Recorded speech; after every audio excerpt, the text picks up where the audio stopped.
Bonsoir à tous, ravi de vous retrouver pour cette nouvelle édition de C'est bien ici. Quand on est gendarme, on est régulièrement confronté à des situations périlleuses et donc à des pics de stress. Alors pour mieux évaluer, mesurer et gérer ce stress, la gendarmerie de l'Est a signé un partenariat avec l'Université de Lorraine.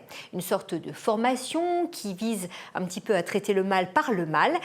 Vous allez le voir dans ce reportage de Sébastien Roch et de Kamel Kalfouni. Bon allez, on y va. C'est parti.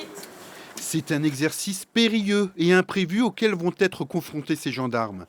Venus du Grand Est et de Bourgogne-Franche-Comté, ces militaires vont devoir descendre d'un immeuble en rappel.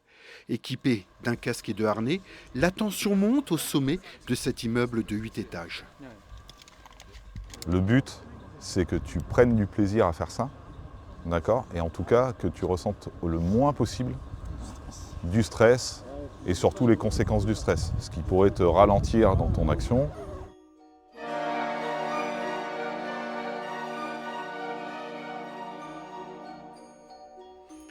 Perchés au bord du toit, les gendarmes appréhendent le vide.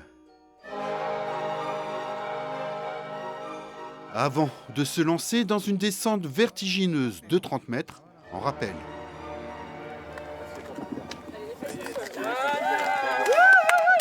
J'ai réussi à me surpasser parce que cet exercice, je ne l'avais jamais fait. Moi, je suis une secrétaire, donc mon travail, c'est d'être dans un bureau. Donc tout ce qui est descente en rappel et tout ça, c'est une première pour moi. Pour ma part, c'était pas très compliqué, mais j'ai une camarade qui était un peu plus en difficulté. Avec la mise en application de certaines pratiques, a pu surmonter ses craintes et ses peurs et gérer son stress facilement. Et gérer son stress, c'est le but de cette formation.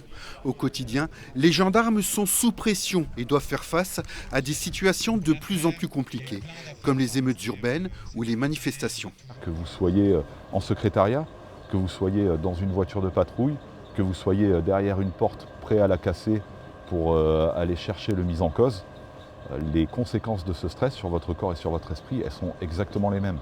Alors pourquoi ne pas offrir ces outils à l'ensemble des militaires pour qu'ils puissent faire face au mieux à leur mission. Ces outils, comme les techniques de relaxation et de respiration, sont issus de recherches en partenariat avec l'université.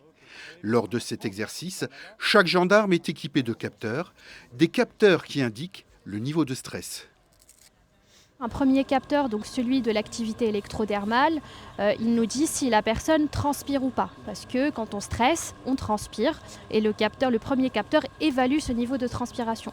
Le deuxième capteur qu'on met au niveau de la cage thoracique évalue la déformation de la cage thoracique. Donc pareil, c'est un indicateur du stress. C'est beaucoup plus fiable en fait qu'une simple observation ou qu'un simple recueil parce que le corps humain, il ment pas en fait. Quand on capte, on arrive vraiment à récupérer les réponses et savoir si la personne a stressé ou non et à quel degré.